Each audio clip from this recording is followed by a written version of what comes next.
This time,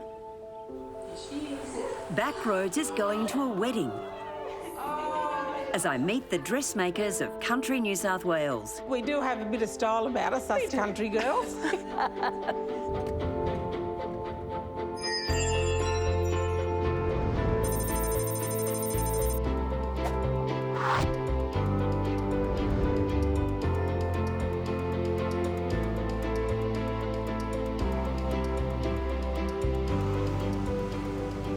It's the rich black soil of the Moree Plains that makes it so attractive for growing crops. But I'm delving into another world, that of the skilled dressmaker. From weddings... Very beautiful. Do you like? Oh, I love it. Perfect. I love it. Excellent. to dresses designed to bring about change. I want to be able to widen their scope and give them that opportunity. Not Moree, not Sydney. The world's big enough. Go and fulfil your dreams. I'm here to see how the art of dressmaking can inspire confidence, mark rites of passage, and provide a connection for country women on farms, where life can often be isolating. This is where we come and talk. It's fun too, but there's some days where people are just having a tough time. It's been a real saving grace for lots of people, I think. So for those out there who might think that a good dress can't actually change anything, watch and learn.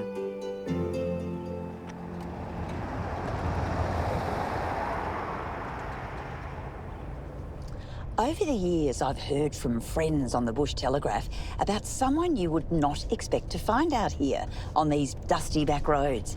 And that's a wedding dressmaker. And I'm about to meet her. I'm half an hour out of the town of Moree, and I'm meeting Melinda O'Donoghue, who lives in a house called Kiramingley. Hello, Heather. Hello, Welcome. Melinda. Welcome, Thank you. welcome.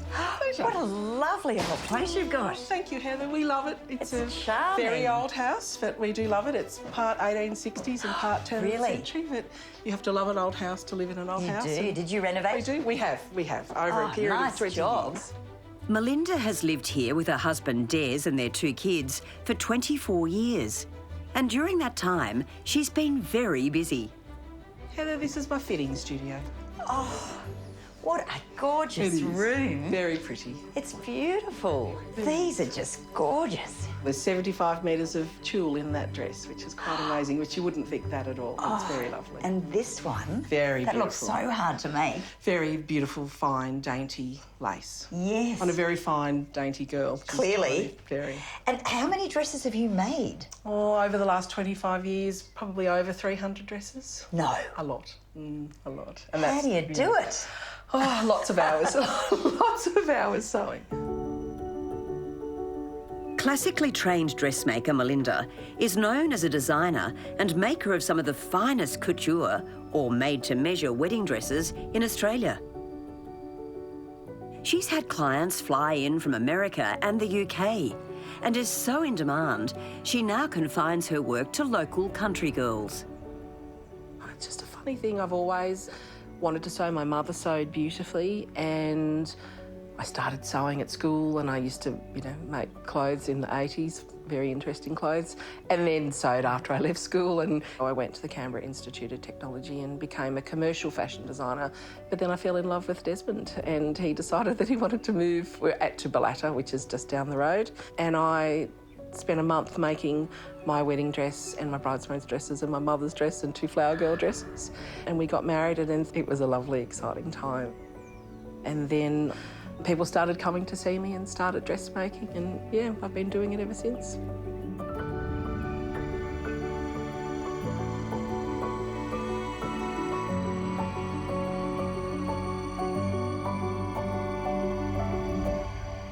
I used to do more general sewing, but when I was at college I did work experience with Alex Perry and just loved that world. And I loved weddings and just decided that, no, this is what I want to do. So there's just something magical about a bride and a wedding day, and it's a great privilege to be part of a family's most important day, and that's never lost on me. And it's so lovely to see them excited. It's a really nice thing. Okay, Eliza, we're nearly here. Her latest bride, Eliza Coles, is getting married in a month and has arrived after driving 150 kilometres for a fitting. So it looks very beautiful. Do you like? Oh, Good? I love it. Perfect? I love it. Good. You have everything right. Exciting. And if you like it in calico, you're going to love it in silk mikado. I can't wait. I can't wait to try it on. Yeah. And just behind her is Melinda's husband, Des, a truck driver who's normally found behind the wheel of his beloved vintage W model Kenworth truck.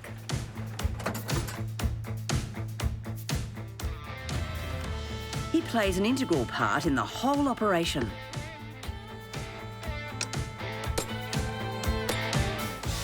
She does all the other hard stuff and I do the easy stuff. This doesn't look very easy to me. A little bit of button making, which is not necessarily button making per se, it's covering buttons. So we take one half of the die, we take the part that looks like a car wheel cap, we push that in there with a pencil, then we grab the sew-on piece, put the two together. Yep. And then you stick it in the thing, and then it comes out like that, covered in the same material as the dress. The husbands curse the brides on the night of the wedding because they've got to undo all those buttons to get them out of the dress. So, but it's a good safety factor. Quite often zippers will fail, buttons don't. Do you enjoy doing it now? Not really.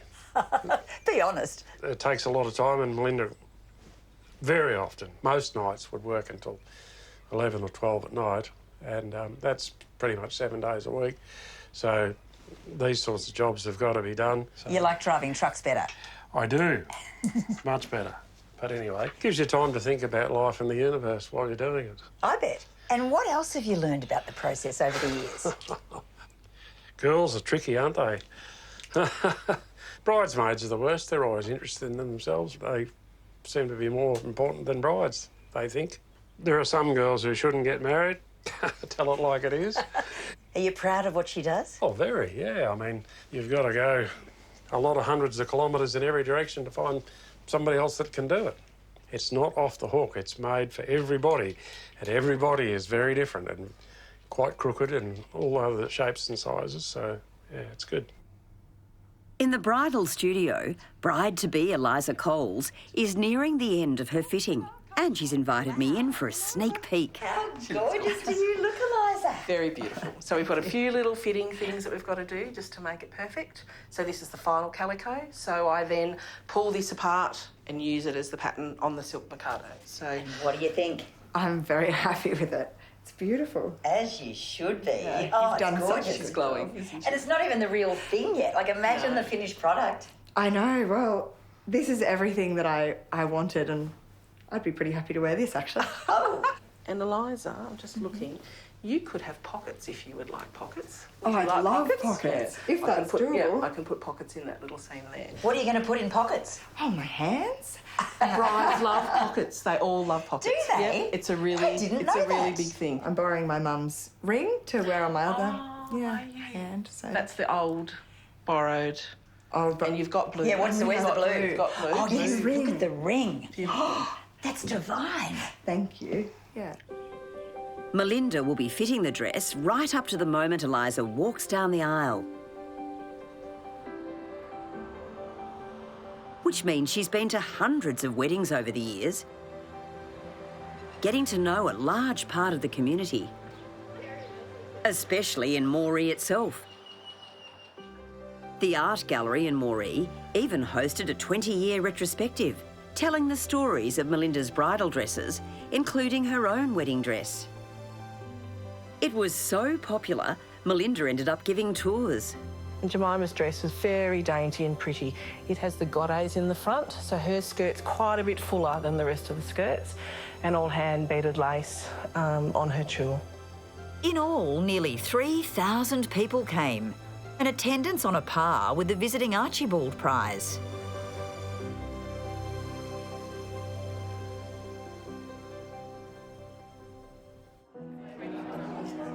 And at the local town and country club on a Friday night, it doesn't take long to bump into a bride or mother of the bride, with stories that show what Melinda makes is so much more than just a dress. She's done 2 brides and the bridesmaids, a total of 10 bridesmaids, and then I wore my jacket tonight from one. Oh, she made this too? She made this, yes. Oh, it's so gorgeous. I know we're being very casual, but I thought it needs an airing. So Melinda made my wedding dress out of my grandmother's wedding dress, pulled it all apart and then used the bottom end of the dress and made it a beautiful wedding dress. It meant so much to my family. My grandmother passed away 10 years ago, so it was really special to have that part of the wedding. I was actually like 5 months postpartum with my first son, and I just didn't feel that comfortable in my body. I was sort of in this weird limbo state, and she just made me feel so beautiful on my wedding day and just worked with every curve that I didn't really necessarily like, and I absolutely loved the dress on the day. It's incredible to hear how one woman can have such an impact on so many people's special days. And it's proof that Maureen understands the confidence and joy that a great dress can create.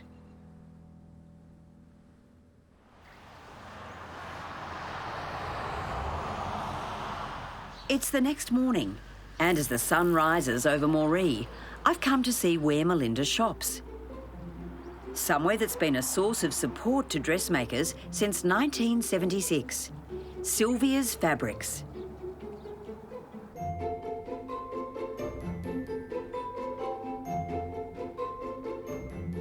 And what are your best sellers here? Well, linen, believe it or not, the most expensive, is the best seller, really. That's pure linen.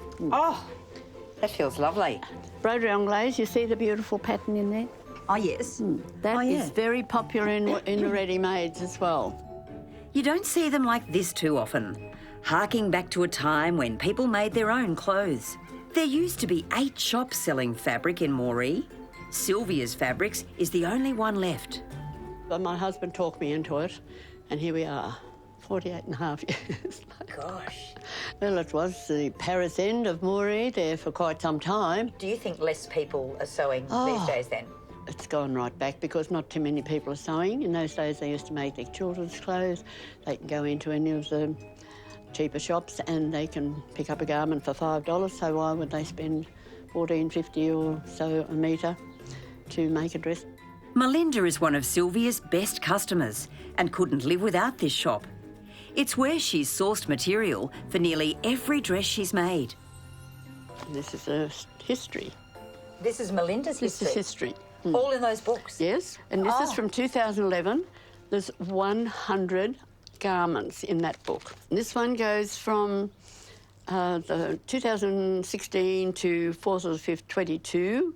There's 189 in that book. And this one's the latest one, you see.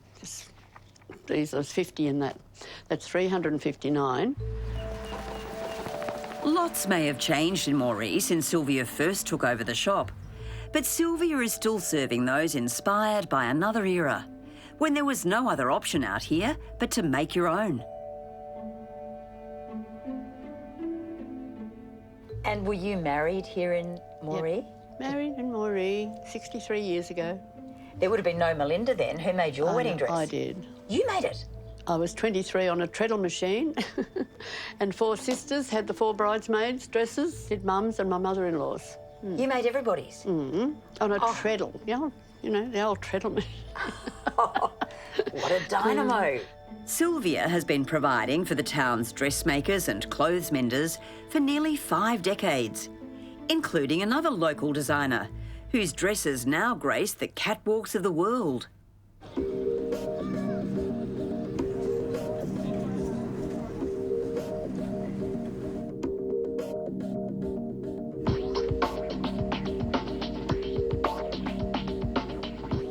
The clothes label, Boulay Miri, features dress designs that tell ancient dreaming stories.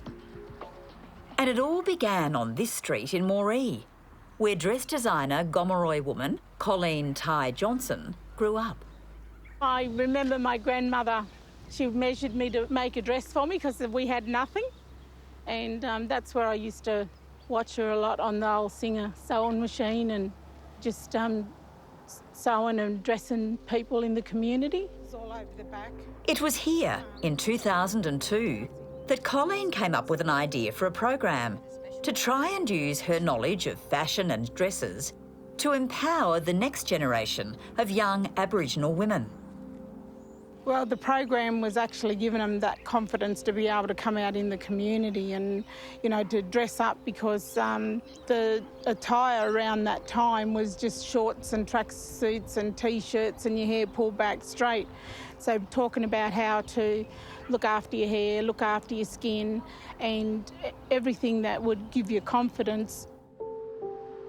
Supported by all the local businesses, it was the start of a free course that ran annually for 3 years out of a local community centre. And at the end of each course, they had a fashion show. So what kind of clothing were they wearing? Well, they were all ball gowns or formal wear, and it was about recognising women in the community that hadn't been recognised before. So the first girl that came out, they just stood and applauded, standing ovation, because she walked with pride, she walked with passion. The shows were a major hit, and some of the dresses that Colleen had designed got noticed. I got an invitation from Indigenous Runway Project in Melbourne. So I went down there and showcased what I had, and from there, things changed.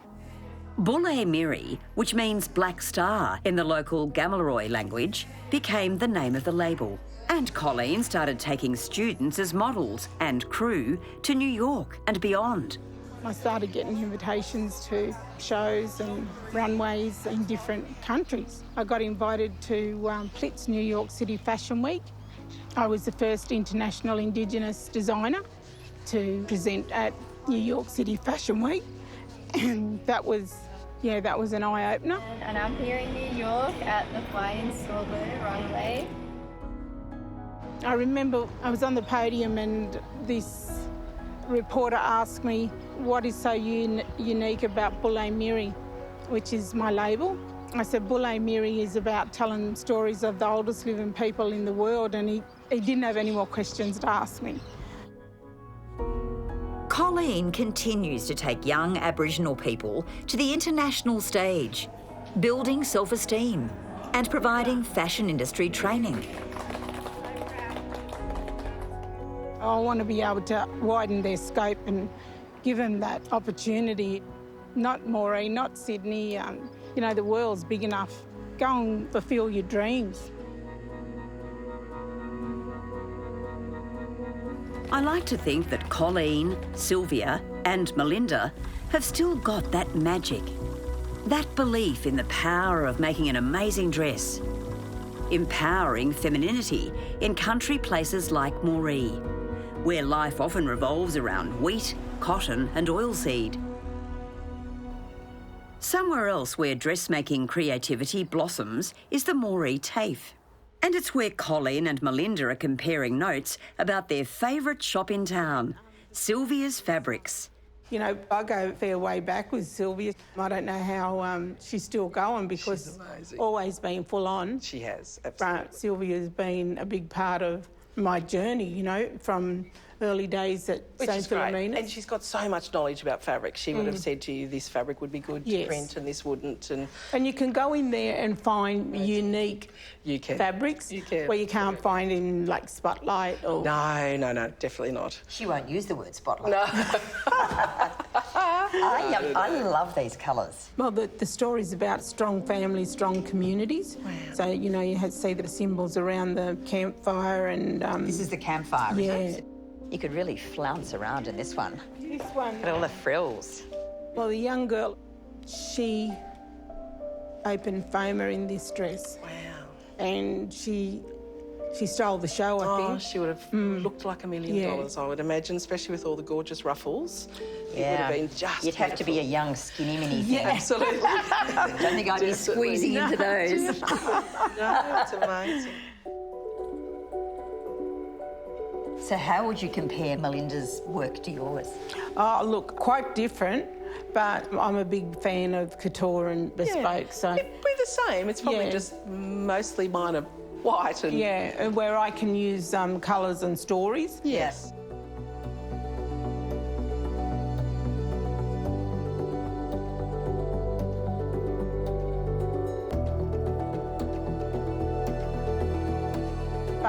That doesn't mean to say that we can't collaborate. No, definitely not. Do a, It'd be fabulous to do a wonderful Indigenous pattern wedding dress. That'd be very cool. Well, that's something we can talk about. We have to work towards that. It is lovely to dress country girls. Yes. It's a really nice... I mean, there are girls. We do have... It's a lot. We do have a bit of style about us country girls. Of course you do. We do indeed. Such creative minds, dressmakers who work in quite different ways and give a lot of joy as they do it. This TAFE is also where Melinda teaches a weekly course in one of the last remaining dedicated sewing classrooms in country New South Wales. What would you do without this? I don't know, because I can't afford to get things fixed in the house. I make blinds and curtains and all sorts of things here. And so I've got 6 children, so without the help of Melinda, I wouldn't probably find the time, and it makes me do it. For me, I think this is kind of what I joked was our version of the men's shed for women, because most of the women who come are farming women, and this is where we come and talk. And often it's a lot of levity and, you know, it's fun too, but there's some days where people are just having a tough time. And it's been a real saving grace for lots of people, I think. When you're making clothes, the main thing that probably makes it better than buying something, because it's not exactly cheap to sew, you know, you're buying nice fabric to put the effort in, but it's the fit that's difficult to do yourself. And Melinda is just phenomenal at it. It's amazing. So anything you make is going to fit well, and, you know, feeling confident in your clothes and things you've made is not always easy, but with Melinda, you know that it's going to look good. This is a beautiful fabric here. Yes. This is sewing as a community. The hours invested in fabric and thread are rewarded tenfold, with conversation and lampshades and cake, and relationships that mean a lot more than any of that. It's the morning of the wedding. The venue, a family farm near Inverell, about 2 hours from Moree, where it's a flurry of activity and champagne. We could do this all the time. As the bridal party ready themselves for the big day.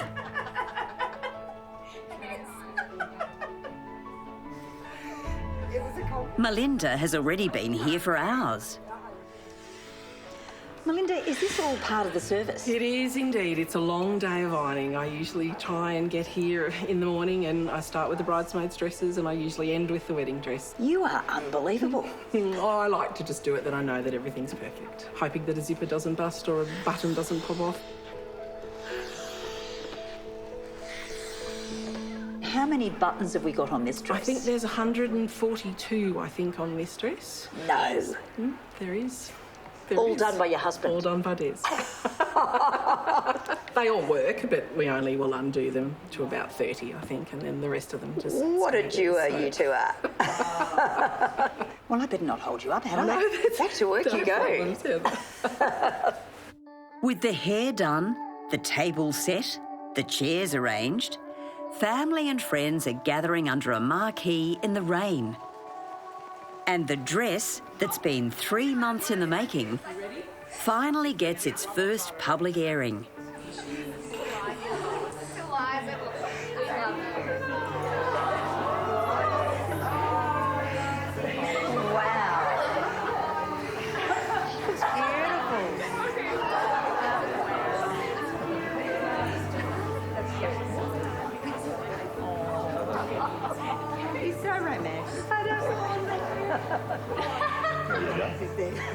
I'm pretty happy with it.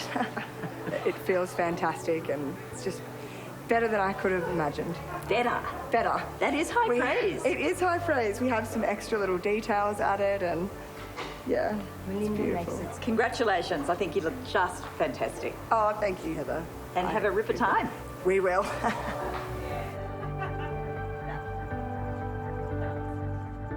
Couture, bespoke, made to measure at its finest. This dress is as unique as the relationship it's celebrating. The weather is irrelevant, but the dress is now part of the story. So that when Eliza grabs the arm of her dad to walk down the aisle, she feels at her very best. This is the fun part. This is the really lovely part, to be involved. It's a very special thing to be part of someone's most special day. I do love that last moment where I'm the last person to see the dad and the bride walk down the aisle. It's a really lovely thing, really beautiful. And very after all those weeks of working on this dress... You forget the pain. Yeah, then it's out of sight forever. Is. Oh, never out of sight. I never forget a bride and I never forget a dress. A beautiful dress can change a lot. I've seen that through Sylvia and Colleen and Melinda and the ladies at the TAFE. And right now. For the very first time, Mr. and Mrs. Lawson and Eliza Muir.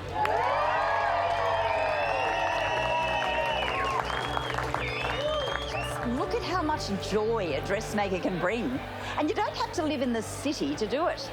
That's what I've learned on this journey from the women who love to sew. From New York catwalks to the Moree TAFE, they'll keep on doing it.